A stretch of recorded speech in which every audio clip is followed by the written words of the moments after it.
When Mark Watney tumbles through space during the rescue, watch the flickering strobe effect on Matt Damon's face. The production lights malfunctioned during filming, and director Ridley Scott kept it. These are 20 hidden details you completely missed in The Martian. Number 20. Every single space shot contains the same celestial Easter egg threading through the entire film. Look through any window on the Hab or Hermes and you'll spot it. The constellation Orion appears in nearly every frame throughout the movie. Production designer Arthur Max deliberately wove this detail into the visual fabric of the film. Orion the Hunter watching over Watney's survival across every moment in space. Most viewers never notice it's the same star pattern, repeating scene after scene. Pause any exterior window shot and trace the familiar shape. This wasn't random set decoration. Max ensured this mythological guardian remained constant while everything else fell apart. The symbolism deepens every space sequence throughout. Number 19. The NASA headquarters scenes feel authentically American with their clean institutional architecture. Pause any office window shot and look outside. Sharp-eyed Hungarian viewers can spot the Danube River, Rákóczi Bridge, and Budapest Technical University. The futuristic NASA facade is actually a Budapest building known as the Whale. The Chinese space complex exterior is the Mupa Performing Arts Center, also in Hungary. The film never left Budapest for any American interior location. What registers as Johnson Space Center in Houston is entirely Hungarian infrastructure repurposed through careful camera placement. Every window frames a European city pretending to be Texas. The illusion holds because most viewers never look past the foreground action. Production design transformed continents. Number 18. Sean Bean explains the Project Elrond meeting reference with perfect deadpan delivery. His casting opposite this scene was completely unintentional. Bean played Boromir in Peter Jackson's trilogy, and Scott confirmed no one realized the coincidence until after casting. Screenwriter Drew Goddard revealed in interviews they almost cut the scene for being too cute. Scott nearly removed it until a Fox executive fought to keep it. Watch Jeff Daniels request the codename Glorfindel. That's a Tolkien character cut from Jackson's films and replaced by Arwen. Daniels is essentially choosing the name of someone deemed irrelevant in adaptation. His blonde hair even mirrors Glorfindel's golden-haired description from the source material. The meta joke works on multiple levels. Number 17. Vincent Kapoor measures a Mars image with a ruler in his office during a planning sequence. That's not a movie prop created by the art department. It's the actual Themis mosaic of Mangala Fossai and Valli from Arizona State University's Mars Odyssey orbiter. Framed images on the director's wall show real Tooting crater or Bacolor crater mosaics captured by orbital reconnaissance. NASA provided actual Mars imagery for set decoration throughout the production. The authenticity runs deeper than most space film. Real planetary science data decorates walls most viewers assume are generic mission control aesthetics. Look closely at any framed Mars photograph in the background. Chances are it came from actual space missions. Scientific accuracy extended to every detail. Number 16. Rich Purnell discovers the rescue trajectory and runs excitedly through the office corridor. Donald Glover genuinely slipped and fell during this take. He got up and kept acting in character without breaking the scene. Scott kept the entire unplanned moment in the final cut because it felt organic to the character's excitement. What registers as deliberate physical comedy was a real accident transformed into character authenticity. The stumble wasn't in the script or blocking. Glover's recovery became the performance. Watch his momentum shift as he hits the floor. That's genuine surprise followed by professional improvisation. The best accidents happen when cameras roll and directors recognize lightning in the moment. Reality improved the fiction. Number 15. The $630 million box office hit started as a self-published Kindle book most publishers initially rejected. Andy Weir serialized it free on his personal blog between 2009 and 2011. He then sold it on Amazon for exactly 99 cents per download. 20th Century Fox optioned it in March 2013 after producer Aditya Sud brought it to Simon Kinberg's attention. The film's entire foundation was built on a novel cheaper than a candy bar. Weir had given up on traditional publishing when readers began demanding a downloadable version. That 99-cent impulse decision became one of the most successful book-to-film adaptations of the decade. The pathway from blog to blockbuster took less than 6 years. Number 14. Channing Tatum was the studio's original choice for Mark Watney, according to multiple production reports. Weir told the press the studio was pushing hard for Tatum in early development. Weir's response to executives was blunt. He's gorgeous, but I don't see him being this really smart guy. When Matt Damon expressed interest after reading Goddard's first draft through Kinberg, the reaction was immediate. Oh hell yeah, that works. Damon had one concern about playing another stranded astronaut after his Interstellar cameo for Christopher Nolan. Scott's reply was characteristically direct. It's not going to matter. 1 year between the films is a lifetime now. The conversation lasted minutes. Casting was locked. The right actor changed everything. Number 13. Goddard was hired to write and direct in May 2013, while juggling Marvel's Daredevil and Sony's Sinister Six. The studio never greenlit the film under his direction. When he departed for Sinister Six in April 2014, Kinberg sent the completed script to Scott. Scott said yes the same day he read it. Pre-production began August 2014. Cameras rolled November 24, 2014 at Korda Studios in Budapest. Barely 5 months separated director attachment from principal photography. Scott was simultaneously finishing post-production on Exodus, Gods and Kings during early Martian prep. According to The Hollywood Reporter, this timeline was considered reckless by industry standard. The speed paradoxically improved the film's focus and momentum. Efficiency became excellence. Number 12. Real potatoes were grown on set to show different growth stages across Watney's farming sequences. Production planted them in a soundstage adjacent to filming with carefully controlled lighting and soil conditions. Finding potatoes in Budapest during winter proved unexpectedly difficult for the international crew. The production team struggled to source enough healthy specimens for the agriculture sequences requiring multiple growth phases. What seemed simple on screen required complex logistical problem solving across European supply chains. Botanists were consulted, growth rates were calculated, planting schedules were staggered. The potato subplot that drives survival in the story created genuine survival challenges for the art department. Sometimes the simplest props demand the most elaborate preparation. Agriculture became crisis management. Number 11.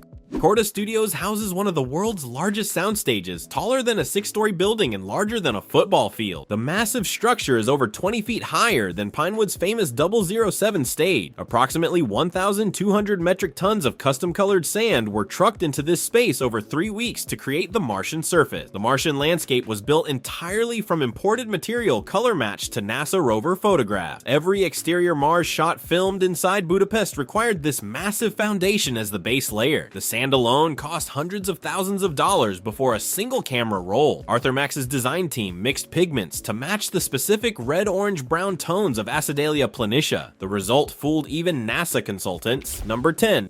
NASA's Dr. James Green suggested replacing the opening dust storm with a different inciting incident during early production consultation. Martian dust storms lack destructive force because the atmosphere is only 1% of Earth's density. Green recommended a lightning strike as scientifically plausible and visually dramatic. The filmmakers stayed faithful to the book's deliberate inaccuracy rather than sacrifice the iconic opening. They did incorporate lightning into the storm visuals based on his input as a compromise. According to production notes, this was the one major scientific liberty NASA accepted without pushback. Scott chose storytelling over science. Green chose collaboration over accuracy. The relationship survived because both sides understood the priority. Dramatic necessity won. Number 9. The original book places the inciting storm at Sol 6 just days into the mission. Scott moved it to Sol 18 during script development. His reasoning became legendary among the crew. He wanted to ensure enough time had passed for realistic biological waste accumulation needed for fertilizer chemistry. Goddard confirmed this note in multiple interviews with genuine amusement. Enough time needed to pass for the agricultural sequences to maintain scientific credibility. This single change required reworking every ration calculation in the screenplay and adjusting the entire mission timeline. Weir himself had to recalculate food supplies and survival projections for the adaptation. One piece of biological feedback restructured the entire narrative scaffolding. The film's opening moved 12 sols forward because Scott cared about agricultural realism.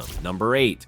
Costume designer Janty Yates initially explored NASA's prototype Z1 and Z2 suits for authentic reference. She rejected them immediately with a characteristically sharp note. Z1 is a dead ringer for Buzz Lightyear. The final helmet visors went through 40 separate design attempts before achieving a flawless ripple-free surface. Nearly all of them were digitally replaced in post-production anyway. They reflected green screen fabric, overhead lights, and crew members despite the painstaking craftsmanship. What you see on screen isn't what was filmed during principal photography. Visual effects supervisor Richard Stammers had to paint out reflections and reconstruct visor surfaces shot by shot. The practical work became digital reference for digital replacement. 15 suits were built. Almost none survived post-intact. Number 7. The black, white, and orange suit design feels distinctly original compared to traditional NASA aesthetic. Compare them carefully to unused concepts drawn by French comic artist Mobius decades early. Mobius created spacesuit designs for Scott's 1979 film Alien that were ultimately rejected. Those designs sat in Scott's personal archive, what he calls his bottom drawer, for 36 years. The Martian suits bear notable resemblance to those forgotten concepts from another production. Scott closed a visual loop across nearly 4 decades of filmmaking. The connection is subtle but deliberate. Watch the shoulder joints and helmet proportion. The DNA is clearly visible. Scott never wastes good ideas. He just waits for the right movie. Patience preserves creativity. Number 6.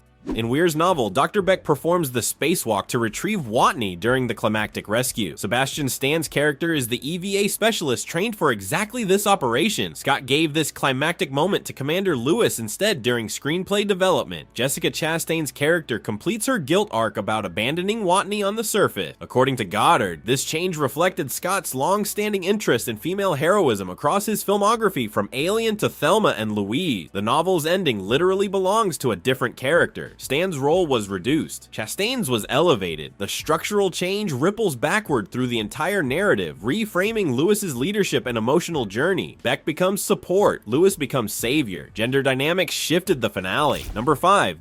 The book opens with explicit language and maintains an irreverent tone throughout hundreds of pages. Goddard rationed exactly 2 audible instances for PG-13 rating compliance during adaptation. Damon improvised the second one during a Mars surface scene, a defiant phrase directed at the planet itself. Goddard told BuzzFeed the MPAA offered an unusual trade during the rating process. There was an insult in the script they found objectionable beyond the allowed instances. They agreed to swap it for Damon's improvisation because context mattered. Additional instances appear mouthed through rover windows without audio or written on screen with dashes. The clever workarounds became comedic highlights. Rating restrictions forced creativity. Creativity improved the humor. Limitations bred innovation. Number 4. On December 5, 2014, during active principal photography in Budapest, NASA launched the Orion capsule's exploration flight test. Inside the capsule sat the front cover of the Martian screenplay featuring one of Scott's hand-drawn Ridley-grams of Watney. The script literally went to space while the film was being shot on Earth. According to NASA officials, this was unprecedented collaboration between the space agency and a Hollywood production. The Orion test flight reached 3,600 miles above Earth before splashing down in the Pacific. The screenplay cover traveled farther from Earth than any human since the Apollo program. The symbolic gesture cemented a partnership that ran deeper than typical technical consultation. Fiction and reality orbited together. Number 3. The rescue reunion shows Damon genuinely breaking down as the voices reach him through static. By this point in production, all other actors had wrapped and gone home to their respective projects. Scott secretly piped their pre-recorded voices into Damon's helmet earpiece during the solo shoot. The gimbal shuddered to simulate launch forces while Damon heard his castmates for the first time. Damon recalled in later interviews the sudden realization he hadn't heard a voice in a year, and these people sacrificed everything to come back. The tears were completely real, not performance technique. Damon asked Scott after the take if it was too much. Scott's response was immediate. No, it was perfect, dude. What appears as acting was an emotional ambush. Number 2. Fox submitted The Martian as a comedy or musical at the 73rd Golden Globe Awards in a strategic category decision. It won Best Picture and Best Actor in those categories. During his acceptance speech, Scott openly questioned the categorization with visible confusion. The backlash was immediate and sustained. Comedian Albert Brooks tweeted sarcastically about the oxygen depletion scene. The Hollywood Foreign Press Association subsequently amended its rules for future ceremonies. Dramas with comedic overtones must now be entered as dramas, not musicals or comedy. The Martian literally rewrote award show policy through category controversy. Then it received 7 Oscar nominations and 0 wins. The comedy that wasn't a comedy became the drama that couldn't win. Number 1. Goddard adapted the book's structure with initial faithfulness to the source material's pacing. The script originally showed 40 minutes of Watney alone on Mars before cutting to Earth. Editor Pietro Scalia built the first assembly in that exact order following the screenplay. His revelation changed everything. It really brought the film to an end. It didn't resonate with test audiences or studio executives. They restructured to intercut between Mars, Earth, and Hermes from the beginning. The first assembly ran 3 hours before aggressive cutting. The entire narrative flow you experience was invented in the editing room, not the writing process. The book's structure was completely abandoned. What feels inevitable was a fundamental editorial reinvention. The film, was built from pieces of a very different film. The Martian looks like straightforward survival storytelling built on science and optimism. Behind it lies a 99-cent Kindle book, a 5-month sprint to production, a director rewriting the climax, and a completely restructured narrative saved in editing. Scott engineered genuine emotion by ambushing his lead actor. Which hidden detail surprised you most, and what film should we open next?